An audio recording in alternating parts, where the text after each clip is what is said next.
All right. Okay. All right. So let's start then. Hi, everyone. I'm Alex Murashkin, a senior software engineer with QuantStamp, and I'm presenting CREATE2 and its implications on immutability. I'm presenting on behalf of Martin Lee, who created the content for the presentation. In this talk, we'll describe what CREATE2 is and how it works. We enumerate properties of CREATE2. We'll demonstrate how CREATE2 affects our understanding of immutability and discuss a few security-related topics around CREATE2. So CREATE2 is a contract creation EVM opcode that was introduced by Vitalik in EIP 1014 and included in the Constantinople hard fork. Its behavior is similar to the regular contract creation opcode CREATE, but contracts can be deployed to an address that does not depend on the blockchain state. If a sender wants to deploy a smart contract using the conventional way, conventional CREATE, here is how it works. The sender submits a contract creation transaction that includes init code. Init code is basically an executable code derived from the contract's constructor with parameter values being substituted in it. This code is executed by the EVM and it results in the runtime bytecode, which is stored on-chain as well as with side effects of this contract constructor's execution. An important point here is that the contract address is derived from the sender's address as well as the nonce, the sender address's nonce, which is incremented upon each transaction. This basically means that no two contract creation transactions may result in the same contract address. CREATE2 works similarly in terms of how init code is handled. Init code is also executed by the EVM. The resulting runtime bytecode is also produced and stored. But in this case, contract address no longer depends on the nonce. It depends on the sender's address, salt, and init code. And this leads to a few important properties. The first one is that says that contract address can be predetermined before deployment, which might be useful if you want some predictability and some other use cases. And yeah, of course, to get the same address, you have to keep the init code and the salt fixed. Then another thing is if a contract is self-destructed, it can actually be redeployed again at the same address. But it's worth noting that init code sometimes can be written in such a way, or like the constructor of a contract can be written in such a way that it produces a different runtime bytecode upon multiple executions. When this happens, we end up with the following situation. So a contract can be actually redeployed at the same address, but end up having a different runtime bytecode. So what does it imply? It actually implies that CREATE2 changes our understanding of immutability. And we will present two cases how.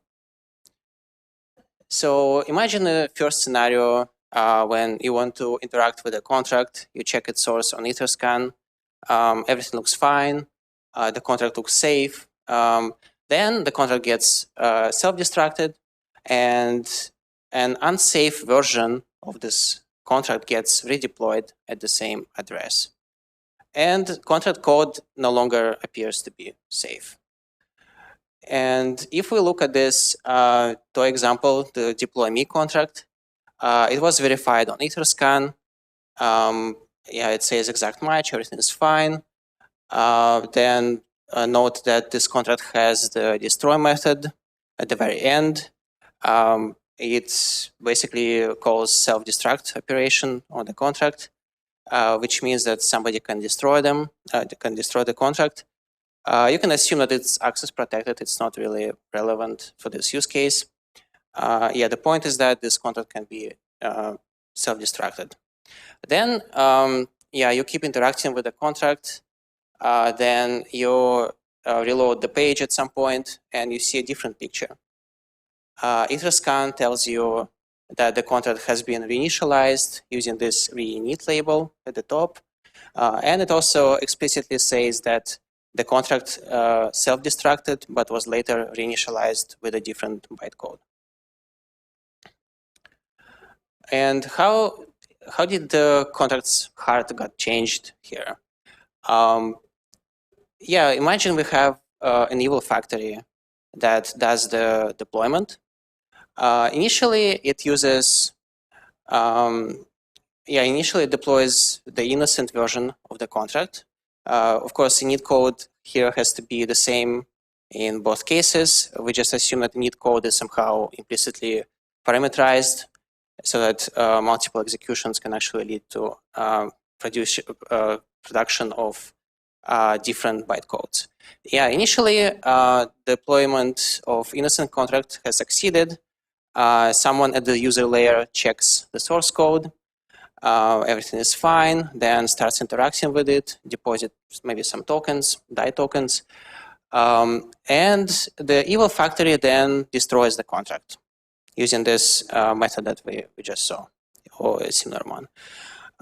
Then later it deploys the contract at this address again, and the bytecode now is different, and the evil contract can actually withdraw funds. And we should note that because the innocent contract and evil contract share the same address, any token balances that were held by the innocent contract are now held by the evil contract. And all these token balances can be withdrawn. And the takeaway here is the following. To ensure safe operation, do not interact with contracts that are both deployed using CREATE2 and have a self-destruct capability. The following scenario is a bit more convoluted. So imagine we have a contract that is not deployed using CREATE2 and does not have a self-destruct option. So what does it mean? Initially, yeah, at first glance, it may seem like a status quo before the introduction of CREATE2. Somebody can think, oh, okay, well, that's fine. This contract is safe. However, this will not always be the case. So imagine a situation when one address has a privileged access to this contract. And upon a closer look, you see that this address really just helps initialize the contract and then gets self-destroyed at the end. And let's look at this case in a bit more detail. So imagine we have this privileged contract, which basically acts as an initializer for the sensitive DApp contract. The privileged contract was deployed using CREATE2. After the initialization of the DApp contract, it gets self-destructed. This is when a user observes it on EthCC and confirms that, okay, so this contract has been self-destructed. It's no longer of my interest. I should stop paying attention to what's happening at privileged contract address. However, this might be a mistake. As we see later, the owner uses CREATE2 to revive this privileged contract. Basically just use the same bytecode, but basically just redeploy the contract to this location. And then maybe this privileged contract has some vulnerability, or maybe somebody stole the keys and can now perform harmful operation on the sensitive DApp contract. And we should note that the storage of the privileged contract was basically wiped out when it was revived. Actually, it was wiped out even at the earlier stage when it was self-destructed. And now maybe this opens up additional attack vectors, like for example, somebody can claim ownership of revived privileged contract by unintentionally initializing it. The takeaway here is that even if the contract stays the same and is not deployed using CREATE2, the introduction of the CREATE2 opcode still exposed some attack vectors. And when the target contract has a sensitive relationship with other contracts, such as privileged access, delegate call, or anything, we should also make sure that all these contracts are not both deployed with CREATE2 and have a self-destruct capability. And the same holds for each of these contracts individually. So basically, one has to check recursively and confirm that everything is safe. How do we protect ourselves from this situation? Well, one option is to use ext code hash, which basically retrieve the value at the beginning and then get it again and compare it. However, this will not work for this revived contract situation we described on the last slide because the bytecode is pretty much the same, so the hash will be the same also. So in this case, storage becomes important, and somebody has to check and confirm that the storage was not emptied or pre-initialized. And in general, it's actually more reliable to rely on historic data, on transaction data between this contract and other contracts. And if yes, we basically have to check recursively. And if no, then we potentially, if no, then no vulnerable CREATE2 enabled exploits would be possible in this case.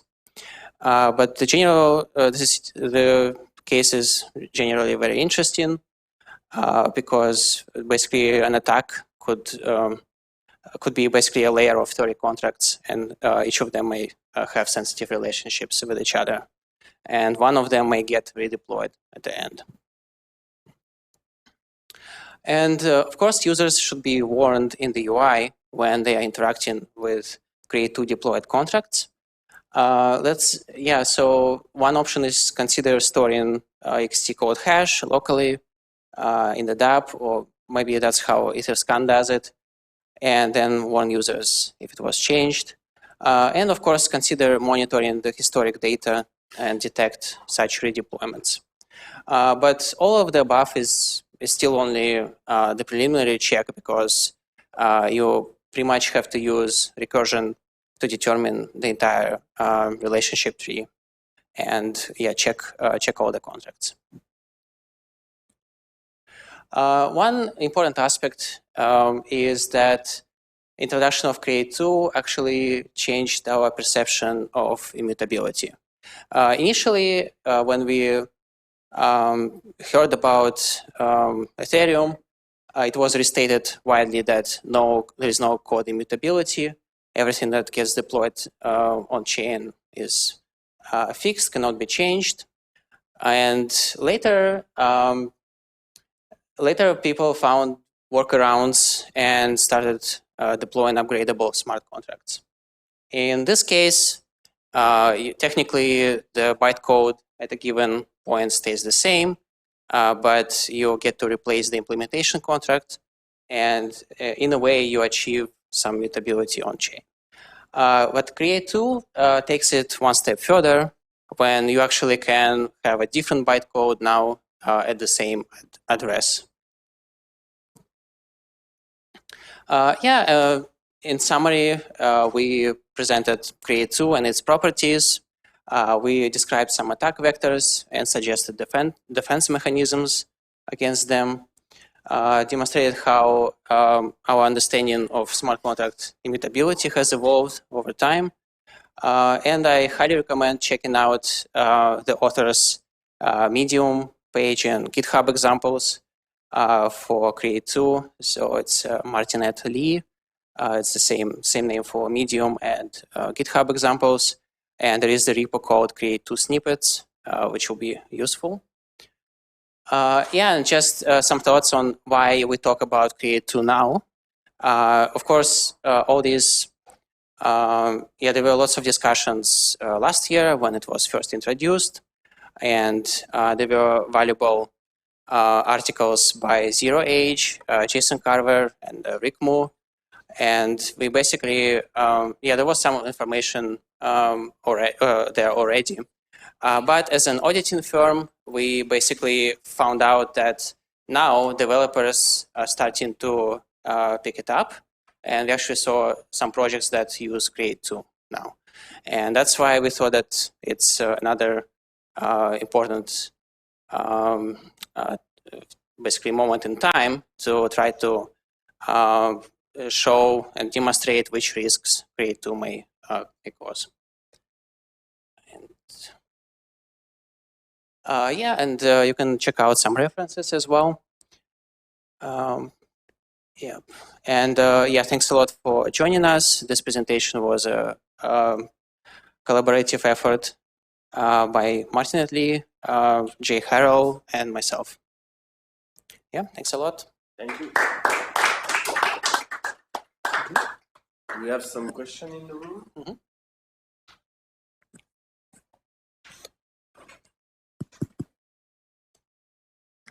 Well, is it enough to say that, I mean, the only way how we can interact or get, be impacted by a CREATE2 is that we use a contract, yes, which is created by CREATE2, which means that we somehow link it, or it's part of the smart contract state or parameters, yes, and we somehow have to remember it.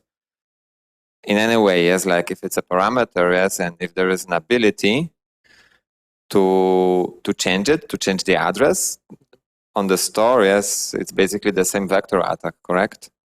So what we are saying is that CREATE2 only adds the same amount of checks, not when, even though when there is no interface in the smart contract to change the address of some dependency.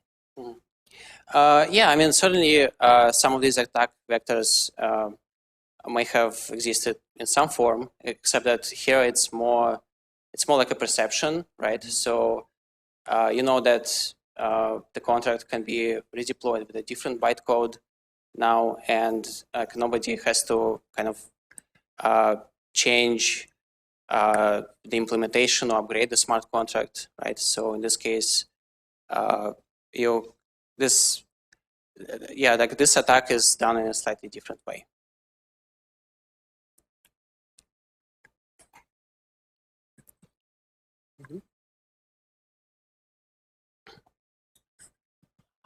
So we've been using Zeppelin OS upgradability pattern before, and I always felt it's a cool idea, but it's kind of a hack, right? Like how we're doing it, the proxy thing and stuff. With CREATE2, it sounds like it's actually the way how to do upgradability right, maybe. Yeah. But I don't want to push it. But how do you propose like we should treat the smart contracts created with CREATE2 right now? If I'm the user, if I'm the DApp, for example, like should I take the like with the ABI JSON? Should I take also a signature of the smart contract or something like that? So I'm sure that I'm interacting what I wanted to interact with. Or what is your take on that? Yeah, so I think it's related to this slide. Yeah, so pretty much you may have to run a check on the hash of the bytecode, of the runtime bytecode. But at the same time, you also need to check the transaction history for that address and see if there is any contract creation transaction that's present. But of course, the first step, I think the easiest step is just to look at the contract source and see if there is any way to do self-destruct on it. because generally it's not really a good sign if this method exists in the first place. So I think that's something that you can detect very easily. And then, like once, if you're convinced that this self-destruct there is for a good reason, and then you can also check the which operation was used for deploying the contract. And if it's CREATE2, then basically you have this diagram that you can follow. Yeah, that's pretty much it. Cool. So I'm obviously in huge favor of using this to upgrade contracts. It's just way more gas performant. You're not paying that extra call for every. Anyways, that's aside. I was actually curious. I have not tried this in EtherScan. Does it tell you if a contract is a result of a result of a result of a CREATE2? Like, does it have the whole? Does it tell you if any contract that deployed it in its entire chain was a CREATE2, which makes you susceptible to that second method you're talking about? You mean basically your question is whether you have this. Like whether it shows you the dependencies. Yeah, like if a CREATE2 contract, which is now gone from the network, created a contract, which then is a thing. Because I mean, I could always, like you said, destroy that create contract and then start from the CREATE2 all the way back. Does it tell you like the kind of like the provenance all the way up the? That I'm not sure exactly. I didn't check it, but certainly it's something that will be interesting to check out. Yeah, sure. Any more question, guys?